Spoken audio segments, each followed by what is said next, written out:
right, everyone. Well, I think it looks like we have quite a few of you here. I think people are probably still going to pop in for the next minute or two, but I'm going to go ahead and start um, and say, welcome to all of you. And thank you so much for coming to today's webinar, from shortage to strength, supporting, retaining, and growing nursing faculty, presented by the Association of College and University Educators, ACUE. I am Alyssa Koff. I'm Senior Digital Marketing Manager at ACUE. For those of you less familiar with our work, ACUE partners with higher education institutions to deliver excellence in every classroom through a complete faculty development ecosystem, including the only nationally recognized certification in effective teaching that is endorsed by the American Council on Education.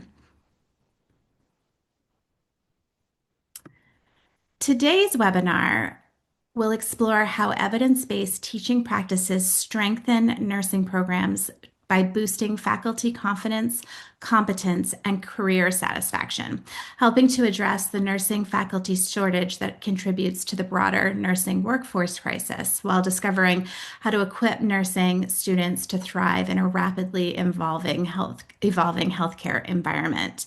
And before we dive in, I just want to call your attention to a couple of housekeeping items. First, you are welcome to use the chat to communicate with one another and comment on the discussion and share your ideas. But if you have questions for the panel, please use the Q&A panel rather than the chat. When possible, we'll address the questions during the conversation, and then we've set aside some time at the end to answer your questions as well. With that said, I'd like to introduce our co-host today, Julie Candio-Seckel, Executive Director, Content and Learning Innovation at ACUE. She is joined by an amazing panel of nursing experts from across institutions of higher education and nursing organizations and associations, and she will introduce them. Hi, Julie. Take it away. Awesome. Thank you so much, Alyssa. Hi, everybody. I am here with an awesome group of panelists. We have Erica Sarah she's an assistant professor at Monmouth University. We have Mary Beth Bigley, Chief Executive Officer of the National Organization of Nurse Practitioner Faculties. And then last but not least, we have Susan Corbridge, Chief Education Innovation Officer at the American Association of Colleges of Nursing. So we thought we'd get started today with just a brief poll so we can hear some of your thoughts on this topic. So Alyssa will launch the poll, but our question is, which of the following is one of the most significant barriers to nursing faculty retention that you're seeing at your institution right now?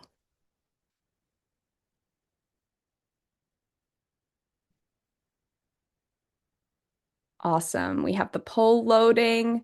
We have a couple of options here, and you may say it's more than one, but in this case, try to pick the one that you feel is most present at your institution. High clinical and classroom workloads, the expert to novice gap as we have clinicians that are transitioning into teaching roles, insufficient time or resources dedicated to faculty development for nurses, lack of confidence in managing complex classroom or clinical dynamics, or compensation.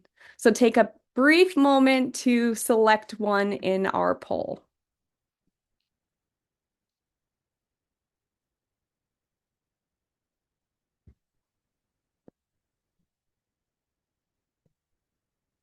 I see some responses coming in the chat as well.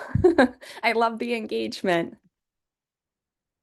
All right, Alyssa, once you think we have enough responses, we can close out the poll and take a look.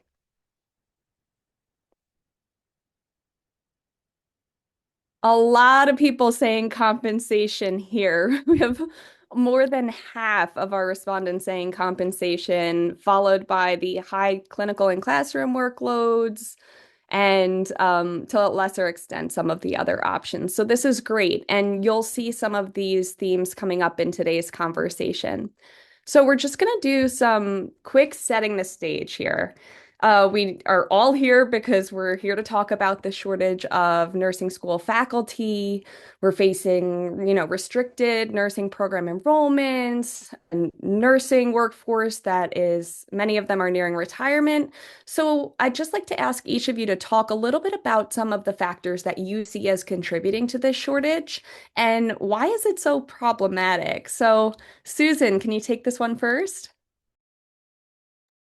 Sure, thank you. Well, thanks so much for having me and welcome everyone. It's great to be here to talk about such an important topic as we are moving forward and really trying to educate the next generation of the nursing workforce. So I think I wanted to share a little bit of data that we have at ACN in particular that just came in, and I think that you'll be posting the link to the resource as well. We do a faculty vacancy survey rate every year.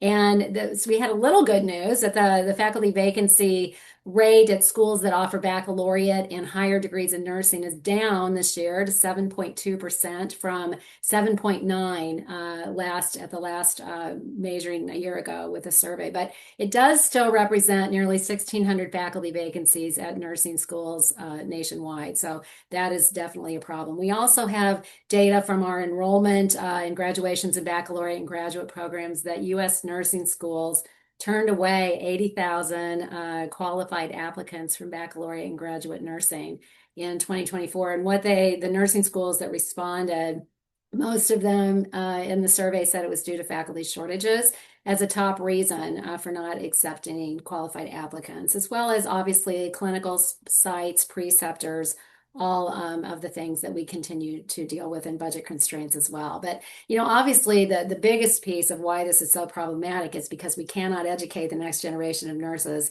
without qualified nursing faculty. So continues to be just a big problem that really we need to work on. And I know we're going to talk a little bit later about some of the solutions and what we're doing, but just very problematic. But we do continue to monitor it on a regular basis. So we do have information about that data. Yeah, and interesting data, right? Too, that's one of the main reasons that top Yeah. applicants are being turned away. Erica, Mhm. what do you think? In 2024, I participated in a national think tank with about 45 academic nurse educators and members of the National Consortium of Academic Nurse Educators. And our focus was to examine factors that are contributing to the nurse educator shortage so we can kind of help inform workforce development strategies. And some key contributors that we found include, like everyone's already saying, compensation disparities between clinical practice and academia, burnout and workload demands, limited mentorship for educators who were never formally prepared to teach, and insufficient funding for advancing education. Collectively, these barriers threaten the sustainability of academic nursing and limits programs' ability to prepare enough qualified nurses to meet growing healthcare demands. Interesting and very well connected to the poll that we just shared and some of the data there. Mary Beth, your thoughts? You're on mute. Figured that would happen. So nice to be here, and I'm glad to see so many people interested in this topic. As was just said, we do have a severe nursing shortage, and if you look at the HRSA projections or you look at the projections from the Bureau of Health Statistics, we're talking about over 195,000 vacancies going into 2030, into the late 2030s. So this is a significant gap in the providers that are going to be providing care to our population. Taking this from the nurse practitioner role, our pipeline are RNs, so we want RNs to be able to go to schools and graduate. And with the nursing shortage, that is a little difficult. In addition to that, there is a significant shortage of primary care providers. In a recent study from CMS, it showed that 3/4 of the primary care services is provided by nurse practitioners, and that number is even higher from the Medicaid population, which includes the pediatric population. So to be able to provide care to our population, we really need to graduate these nurse practitioners. And with the faculty shortage, we know, as Susan said, there is vacancies in who they're accepting into these programs because of the faculty shortage. I think this goes one step further And for those of you in programs, to look at your own trends in your programs. And in a study that I did looking at the last 10 years of data and then doing projections, what we found is that there are more DNP-MP programs. Certainly, they're growing. There's still a lot of master's programs, but the DNP programs are growing. We're seeing a significant growth in the psych mental health programs. So there's a need for psych mental health faculty. And more interesting, there's an increase in the part-time students. And with the National Task Force ratio of having one full-time equivalent faculty member to 24 students, you're increasing the number of students that you have in your programs at any particular time, which increases the number of full-time faculty. So looking at your own programs and the trends in your programs and seeing how the hires that you need to make will fit some of the trends that we're seeing going to the future. Great. Thank you all for your great responses here. And one of the things we're talking about too is just not bringing in nurses to the teaching profession, but also making sure that they feel prepared to teach effectively, that they feel confident and competent to do well, which we know is key to retaining nursing faculty. So I want you to all do a little bit of thinking back to your own experience of when you were a nursing student. Can you think of one instructor who really inspired you to learn the material well, who made you want to persist in your nursing education? And what are some of the things that that professor did in the classroom or in a clinical setting that made you really want to be your best self as a learner? So, Mary Beth, do you want to kick this one off? So sure. When I started thinking about this question, the first thing that came to mind was active learning. I was very fortunate in my nursing programs to have a lot of active learning.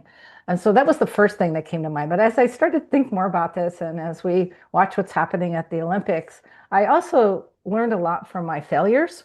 And I was saying earlier, when I failed one part of my doctoral comps, it was the epi-stats comp part. So I had to do some internal thinking about what can I do as a student? How can I get help from the teachers around me, my advisor, the students that were around me to fill that gap? I ultimately took the hardest epi course I found and did quite fine the second time around. But I think we have an opportunity with our students now with AI to build into our courses how AI can help our students fill their knowledge gaps and have AI help them identify where they are so they can fill those gaps.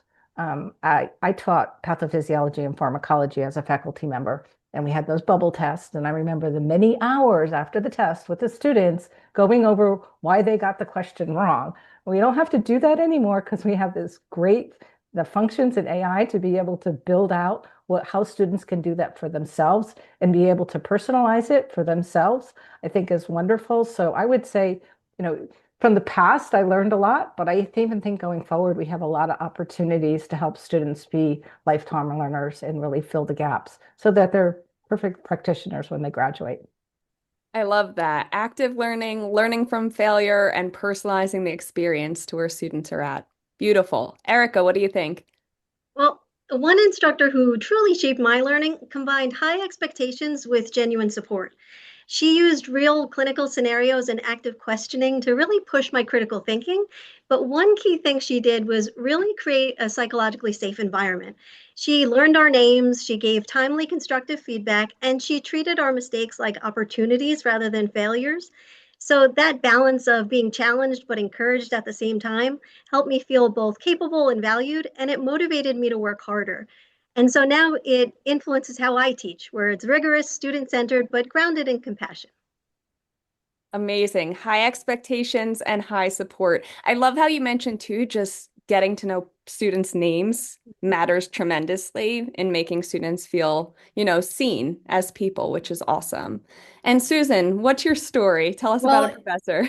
in listening to Mary Beth and Erica, I feel that we had the same professors because I definitely who influenced me early on, and then the way that I ended up teaching for 25 years and still continue to do it's been so important to me. It was an instructor that used real scenarios that would encourage us to. It was pathophysiology. It was my pre-undergrad pathophysiology course, and she would encourage us to we'd go in and she'd say, give me something that you saw in clinical. And then she would have us work together to really map the underlying mechanism of shortness of breath or fatigue or whatever that we had presented. And we worked together and we challenged each other, and it really became an active exercise. We present together, the whole class was involved, and it really encouraged each one of us to work a bit harder, to, want to go home and learn more so that we could really participate.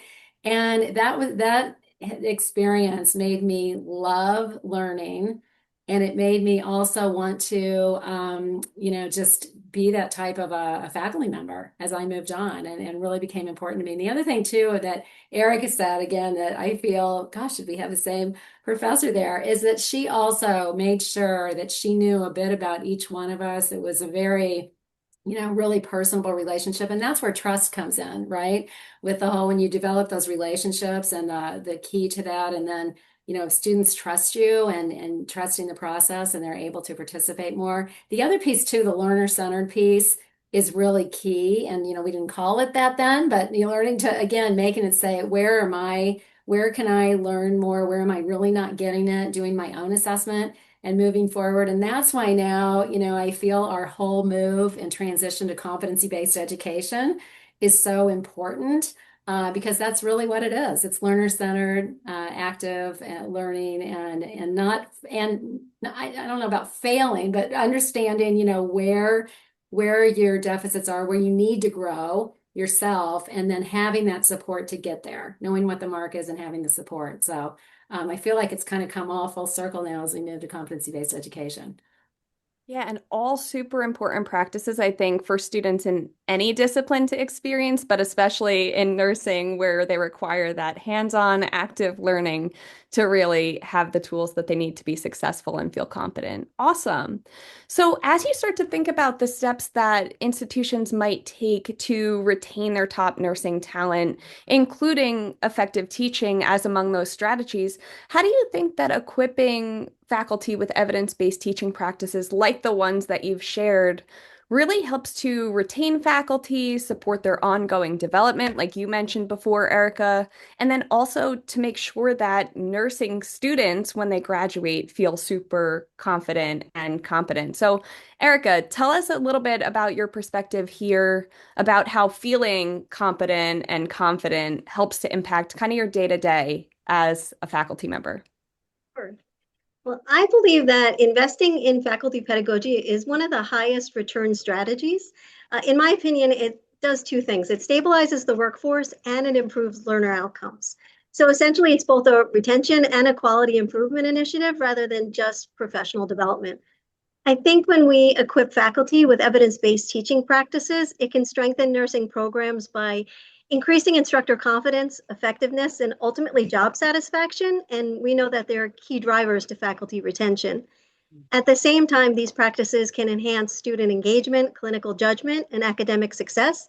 So ideally, that will lead to higher progression and graduation rates, and ultimately produce competent graduates, and ideally create a sustainable pipeline for future nurses and future educators. Amazing.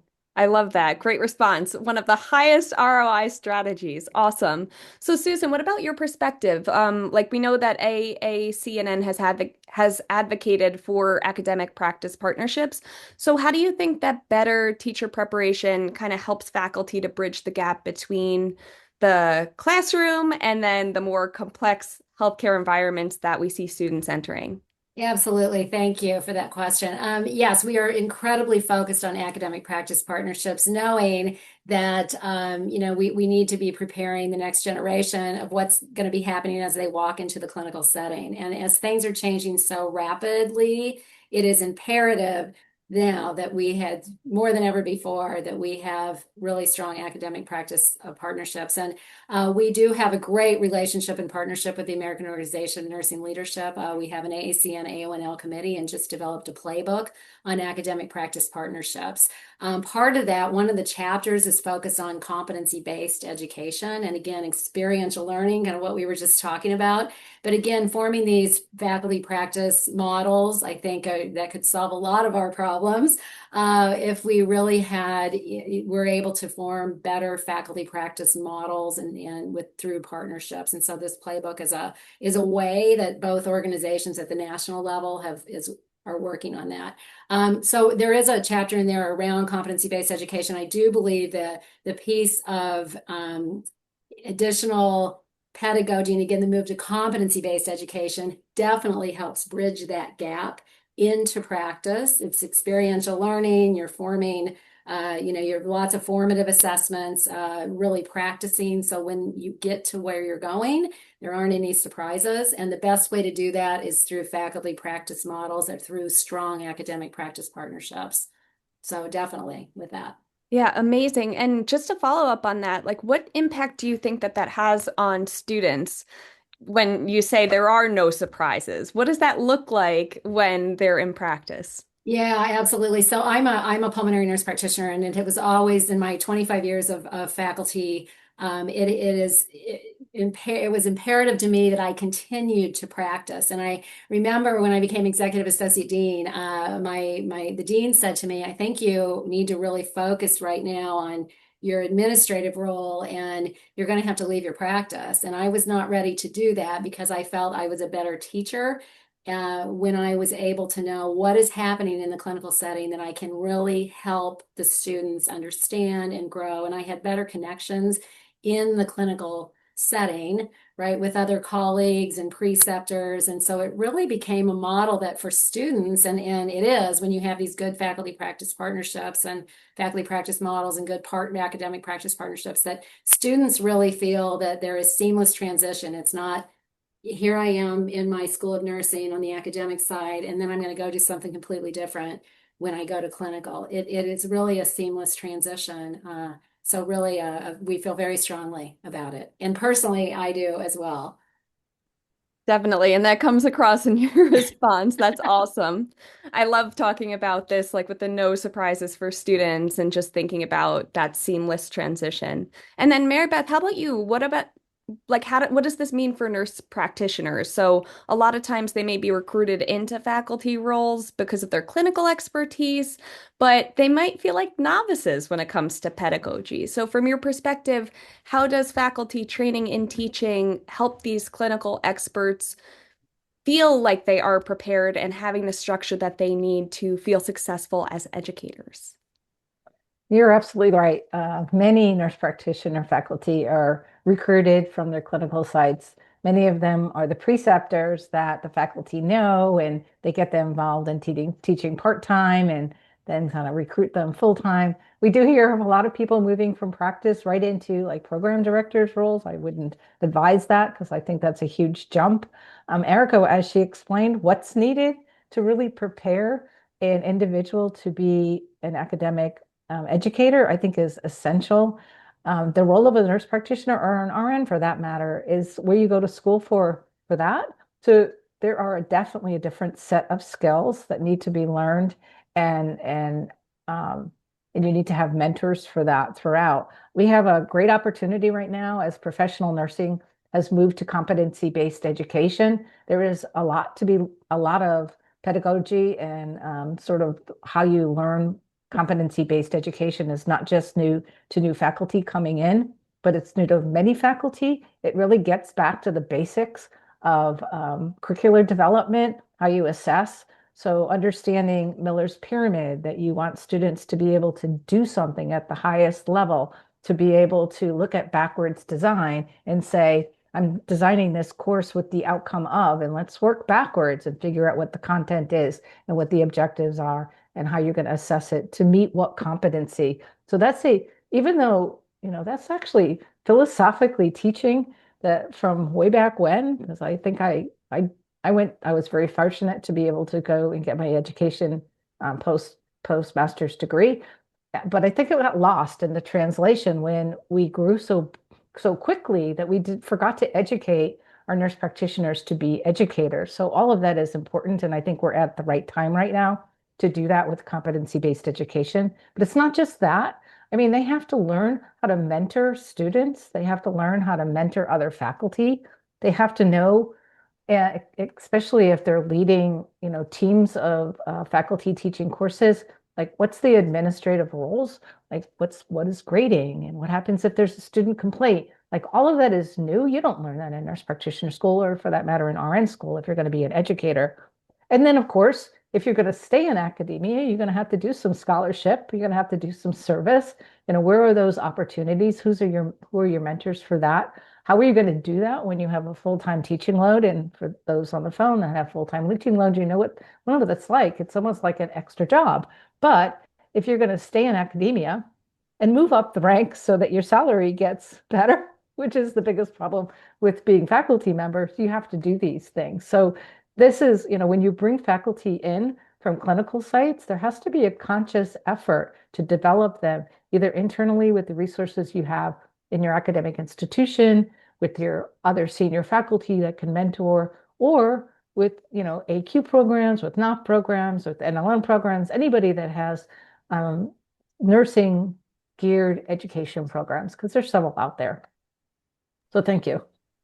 Awesome. And you are really providing a perfect segue into our next section, which is about so what can people do, right? And just before we get into this, a quick reminder that if anybody has questions, feel free to just drop them in the Q&A so we can address them in a little bit. But Mary Beth, you had talked a lot about the importance of succession planning and included mentorship as sort of a sub-bullet under that. So can you talk a little bit about why you think this is so important and give us a little bit more information on what it looks like to advance mentorship and leadership opportunities for faculty? For sure. Succession planning, I just think is key to anybody that is thinking about how to address this faculty shortage. It's deliberate, it's active, and we tend to not do that because it's a lot of time and there's so many other priorities, but really having a good succession planning or model towards succession planning in your school of nursing, I think is essential because you not only can think about your current faculty that you have and how you might bring them into leadership roles and get them ready for leadership roles, but you also have to think about new hires. I was recently listening to a podcast that was talking about recruitment for executive positions, and they were talking about what they did to find the qualities of these individuals. And it's things we know. It's understanding that, someone's emotional intelligence, understanding where their leadership strengths are. What have they done as informal leaders for your current faculty that you have? How do other faculty react to them and work with them? What are their characteristics?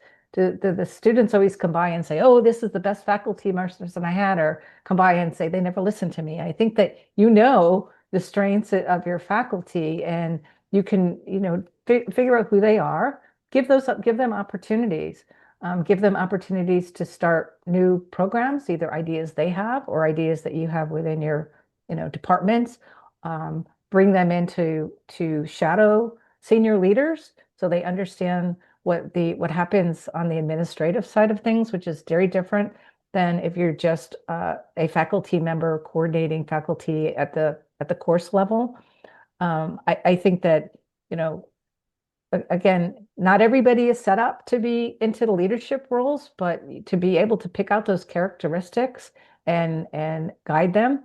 The article that's going to be dropped in here by Phillips talks about the benefits and the obstacles to succession planning. Also talks about sort of what Erica talked about earlier. If you're doing this deliberately and your faculty feel they're invested in them, they feel that they're going to be successful. They also feel heard and they're satisfied in their jobs. And if your faculty are satisfied in their job, the students are satisfied in their job. You're going to hear less complaints and all of that. So there's a part of this that's, not, it's deliberate, but the downstream effects of doing this, I think makes for a better culture within the schools of nursing. And I love that you frame it around care. Yeah. And then maybe more and more students for every faculty member will be running into the office saying, this is the best professor I've ever had again and again. Awesome. And then Susan, for the deans and directors that we have on the call who may feel some pressure under current budget constraints, I know Erica mentioned this before, but what do you think? Like, is there an ROI in investing time in faculty and student success? And then how can nursing leaders think about starting to measure that impact? Yeah, that's a great question. Definitely is the answer. There is an ROI. And one of the things Mary Beth just talked about as well is and Erica mentioned it too. Faculty who are engaged and happy and satisfied in their job feel valued, feel they're going to be happy, right? And that translates to student success and happiness as well. Because if you have a burned out faculty, you're going to have you just have a lot of problems. So definitely that's where it starts. The other piece too that Mary Beth mentioned that I think is so important is really looking at trying to take a step back and recognizing, looking at your faculty and saying, who is going to be, who does have the skill set and needs a little bit of leadership development, but could be our next program director, who is a sim expert that needs some more development in this area, and how can I invest in that for the School of Nursing? But really taking a look and getting to know your faculty member, they will feel valued, as Mary Beth just mentioned, as well as you continue to grow leaders. We need to continue to grow leaders and mentor and invest in faculty. And so looking at that, looking at some of the impact, I know that for instance, some of my former mentees at the university, that I look at them now and, we invested in them early on, and they blossom. They present it at conferences, they publish, they pass that on to their students, their excitement, their enthusiasm. And it's just been really fun to watch. It's always, fun to see. So I think that's a way to really look at impact as well, and, measuring a little bit of the ROI there. The other piece too, I'm going to go back to faculty practice models. I know that budget constraints are a concern and an issue, and but really looking at what can we do differently? How can we have faculty practice models, keeping people engaged and having the health system, really working closely with health systems to pick up some of the, really having those faculty practice models that will help with the budget piece as well. In addition, there's so many faculty that want to continue to practice, especially and need to, especially at the advanced practice level. And it makes, again, as I mentioned, my own personal self, and I've heard this from many educators who are still practicing, it makes you a better educator, right? Because you can use real world examples, and things change so quickly, especially now in the healthcare system, that I think that's something to pay attention to too. But that's really a way to really look at the big picture and strategy for an ROI. Amazing. Awesome. And you mentioned burnout. So, Erica, great time to ask you we think about investments made in nursing faculty, and as faculty member yourself, why do you think it's important to invest in faculty well-being and also students' well-being, and where might leaders start? Well, this topic is near and dear to me. For nursing faculty, I think the most practical starting point is to focus both personally and systematically. I think nursing educators need to prioritize their own well-being, but also at the same time intentionally design learning environments that normalize wellness for their students also. When faculty model things like healthy boundaries, resilience, and self-care, they're better equipped to teach effectively and create those supportive, psychologically safe environments. To make this actionable, I worked with the National Wellness Action Alliance work group, and we developed a faculty toolkit, strategies to support well-being for health science students. And it helped us translate simple, everyday practices in such as self-assessment in terms of the 10 dimensions of wellness and embedding wellness activities directly into coursework. But that's only one of the many resources that's available. Major organizations like the ANA, the AACN, and now the NLA offer structured toolkits and training and resilience resources. And so it makes it easier than ever for nursing education to integrate these resources. I think together these efforts help create the shift from an extra task to making wellness essential in how we teach. So my takeaway is to explore all the available toolkits, all of the books and resources, and find one that resonates with you as an educator, and then bring some of those practices into the classroom. I love that. Perfect. Focus on your own well-being and focus on your students' well-being. Awesome. We did have a question I wanted to go back to. We've talked a little bit about some of the challenges, but we do have a question. What are some of the main challenges of faculty retention? So we know some may be budget, some may be, you know, a lack of access to faculty development resources. But if there's anything else that you feel like we haven't talked about, what are some of the main challenges with faculty retention?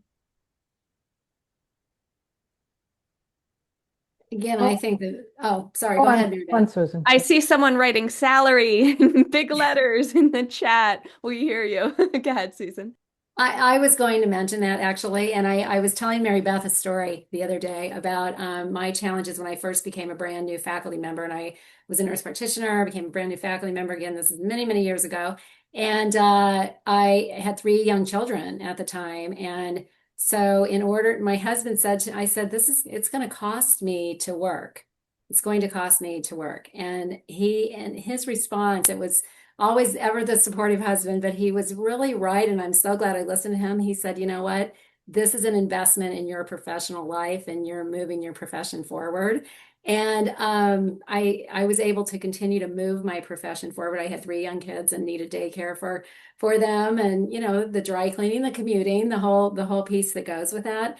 And it really was because I chose specifically to do full-time faculty at that point and leave my clinical position for a few years when my kids were very small because I had more control a bit over my faculty time. Instead of acute care nurse practitioner, I was pulled in the ICU, and you never know what those hours are, and you can't just walk out if there's a patient that comes in, if you have to be home at a certain time to pick someone up. So I think this, and then I remember reading in the business literature actually about, and this came actually from a prominent woman in the business literature, but she had written that as well later on that she wrote, you know, it really is an investment in your professional career going forward and still able to move your career forward. So to me, I do think the salary is a huge issue. I do think faculty practice models, I keep coming back to that, can continue to help with that. I think that if health systems would really look at the ROI of having good faculty practice models and actually picking up some of that salary of the clinical piece of that, that it actually would be a good investment for the health system if we continue to have students come through there. Then students who have great clinical experiences, we know they're much more likely to stay there working. The onboarding is less time, things like that. So I do think academic practice partnerships and faculty practice models are key, but recognizing again that salary is an issue. And knowing that at certain points in our lives, I do think that sometimes you have to weigh, how am I going to move things forward? And salary might not be, it might not, you might have to take that into less consideration, unfortunately, but. You have people agreeing with you in the chat that academic practice partnerships are key. And Mary Beth, do you want to add? Yeah, I was going to tell Susan to tell her story, but Yeah, she did. I think that, you know, the other thing about academic practice partnerships and sort of the whole, you know, this is a profession. You choose to be an educator with, you know, as an NP, you have to practice too, but your main job is as an educator. You know, even teachers in our country, unfortunately, get paid relatively lower than other professionals that do things. It's unfortunate that that's the case, but the benefit of staying in it and growing your profession as a professional and being able to do those other things that you may not be able to do in practice with your scholarship, with your service, with recognition in your community, I think is a choice that you make, knowing that the salary will catch up to you, and it does eventually catch up Yes. to you in a Yes. way that it will make no difference if you stay in your clinical position for a while. So I think that's really important. And the academic practice partnership of this, which really is from the top down, you know, the C-suite people at the School of Nursing and even higher have to make those connections and realize that without exchange of any money, you could be exchanging significant services that have revenue value. And, you know, recently I heard of a school that, you know, was told they were going to have to pay their hospital system this enormous amount of money to have their students there. And I'm like, why aren't they just doing an academic practice partnership? Because your students coming in, first of all, is is helping with the care that's highly needed in the hospital systems because of the shortage of nursing. It's a pipeline, which means that the investment to train them as new employees has significantly gone down because they've been in your system. And that is like, and I don't know how that goes to salaries, but when things like that happen and it filters down to the faculty level, if you're not paying out to a hospital to pay for your preceptors and you're doing a good academic practice partnership, there's more money for faculty development. So this is really strategic thinking at that level of what can I do to make, financially make our School of Nursing more profitable. I mean, we also know many schools of nursing are entrepreneurs in many ways. Like what does your community need?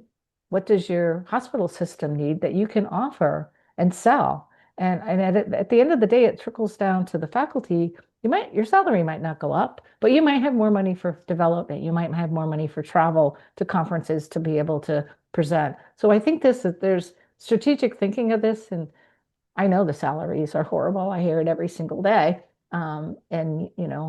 Recently the faculty member said to me, "You do realize I still live paycheck to paycheck." And this is a very young faculty member just starting off. And that's true. And it's unfortunate. And I said the same thing even before I heard Susan's stories. I said, stick with it. Because knowing this person, I had been her mentor for years. I said, in the long run, this will be a good route for you based on what your professional goals are.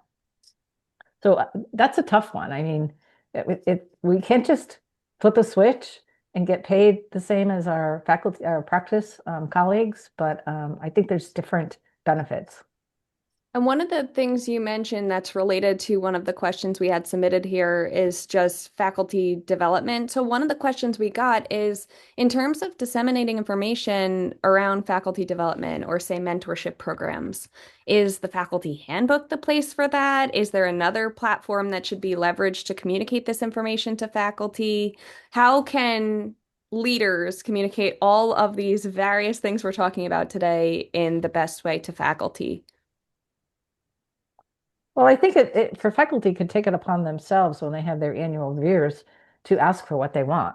And going, if you hear review is with your chair who has some say over the budget, to say, in the next year, I would like to be able to do this, this, and this because I'm on a projection to do this, this, and this, I think puts it in your plan.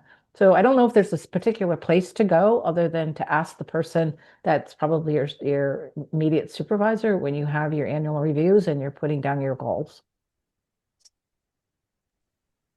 I agree. I think mentor, making sure intentionally that when new faculty come in, they have a mentor, they know where things are, they are actually given, they have an onboarding process that continues for as long as they need, which is many years. I remember I used to, there was an more seasoned faculty there when I started that I just was very connected to, and her office was one floor above me, and I ran up and down the stairs many days asking her questions and just knowing that I could, and her really helping and guiding me. And then I continued to pay that forward. So I think at the school level, the system, the school level, at the system there, really making sure that you have a process in place for that and for faculty education, and continued support and growth. And the one thing I wanted to mention back to, again, the salary piece, because I'm seeing a lot in the chat, people were talking about,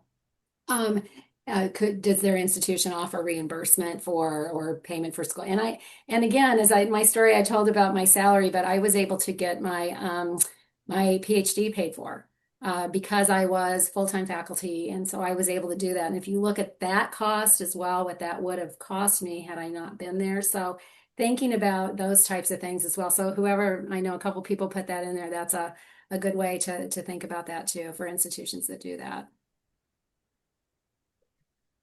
From a faculty perspective, I think it's important for schools of nursing to have formal mentorship programs. I think a lot of educators, when they come into the teaching role, they kind of experience a shock when their clinical skills don't always translate into the classroom. And so I think having that formal mentorship program where they're assigned to somebody that they can seek continual feedback, guidance, develop SMART goals with is really important. But I think they also should be encouraged to seek informal mentors. So maybe, people that can fill a void or a knowledge gap that they've identified that they have, they need to seek those out, more like satellite mentoring, not just have one mentor, but have a bunch of mentors, and so that they can make you a well-rounded educator. Yeah, so it sounds like it's not only having some of these systems in place, but also being transparent with faculty that they exist and where to find them, not unlike our experience with communicating information to students.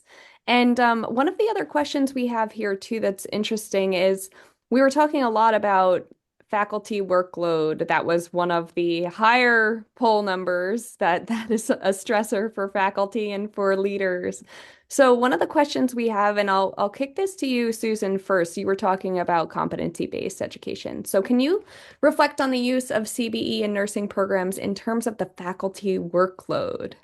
Sure, yeah. So as our schools of nursing that we are working with, we ACN represents over 889 schools. That was our number yesterday, was 889. So a lot of schools, so over 60,000 faculty in particular. We knew that the transition. I've been at ACN for 3 years, and I was hired to really move the essentials implementation forward, which is the big pedagogy change to that of competency-based education. So knowing at that point that we were going to need a lot of faculty development around CBE and how that would work and transition, and the journey we're on to transition to CBE.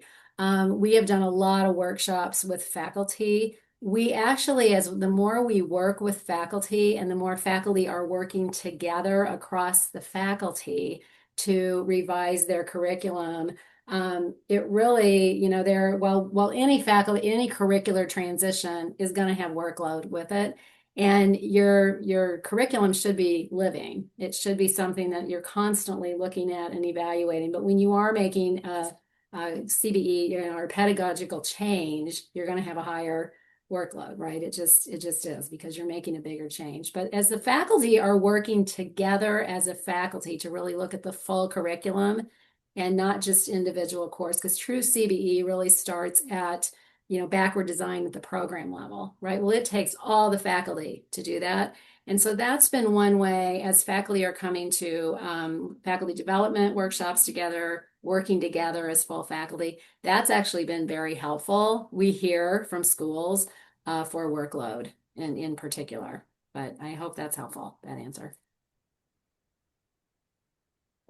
Yeah, I think it also, and we hear a lot of this with the NP programs that have gone through this, when you map your curriculum and it is a full faculty endeavor doing this, you know what each course is delivering, and you can start being more proactive on building on that. I think over the years we've gotten a little bit, especially as programs have grown, um, what faculty knowing sort of what is in what courses and how to build on that has not been as transparent. And by going through these exercises, it's become very clear.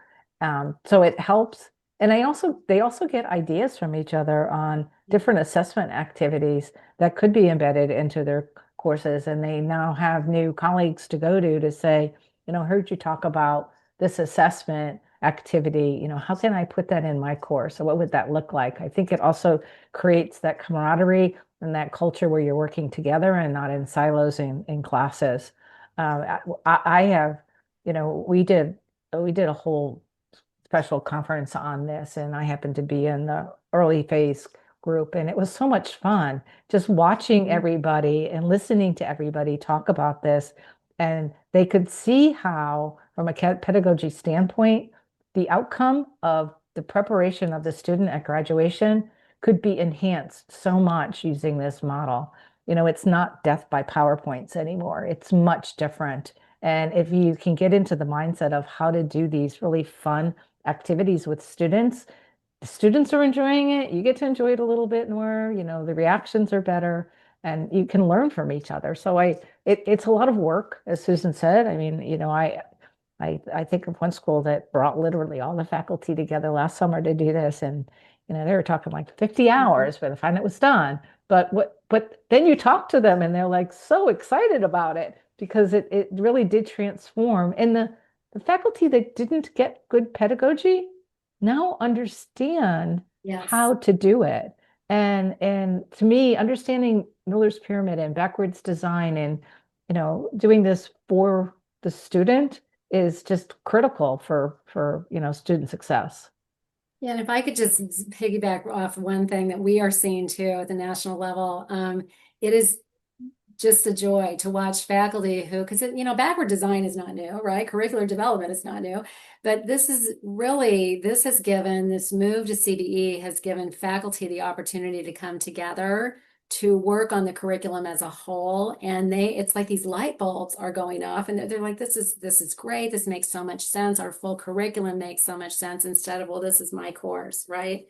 And recognizing the importance of that and their learnings. I had a faculty member come up after a workshop. She said, I'm really learning so much about how to be an educator. And I've been on faculty for 10 years, but I'm really learning more and the ability to work with our faculty. And I learn who's perhaps stronger in curricular development and transition in our faculty that we can go to for questions. And so it's been really a fun thing to see.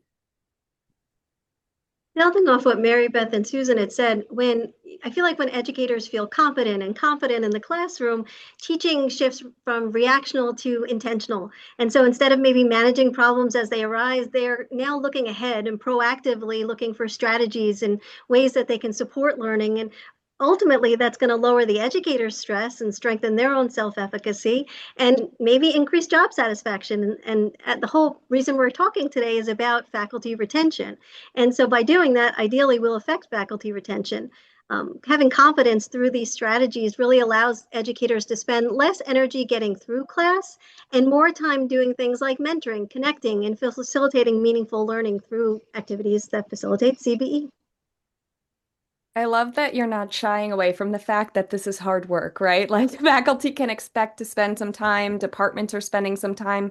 But on the flip side, it creates these more seamless transitions, as we were talking about before, from one course to the next, that it's an intentional sequence of courses and it's an intentional program, but that also it's very rewarding for faculty and for students. So awesome. So I have one final question here. As you think about our conversation today, the future of nursing, I'm going to ask each of you to share one word to complete the sentence, and any participants on the call, feel free to put your one word into the chat too. So the sentence is, I hope the future of nursing education is blank. Erica, you want to kick us off? Sure. I hope the future of nursing is sustainable. And I hope is where faculty is supported, students are engaged, and evidence-based teaching practices create learning environments that prevent burnout rather than contribute to it. Mary Beth, what do you think? What's your one word? I think that it should be elevated so decisions are made based on graduates being prepared to provide safe patient care. The patient has to be the center of our education systems. Awesome. Susan? I would say activated. And I think, I picked that word because nursing education has always been upstream, right, to patient outcomes, right? But how do we actually activate each one of our students to know the power that they have as part of the nursing profession? And, a piece we didn't talk about today was policy. The policy and advocacy piece is so important for nursing faculty and nursing education and nursing workforce in general. There's a lot going on right now at the legislative level that we really need to activate. How do we really activate all nurses and all students to know the voice they have and the power that they have with that voice? Amazing responses. We have such good responses in the chat too. Bright, quality, progressive, innovative, compassionate, challenging, positive, synergistic, meaningful. So many good words. Transformative, adaptable. So thank you all for participating. I'm going to pass it back over to Alyssa, but this was a super inspiring conversation and such good info and some actionable advice from our panelists today. Alyssa? Thank you so much, Julie, and to our incredible panelists for such an insightful discussion.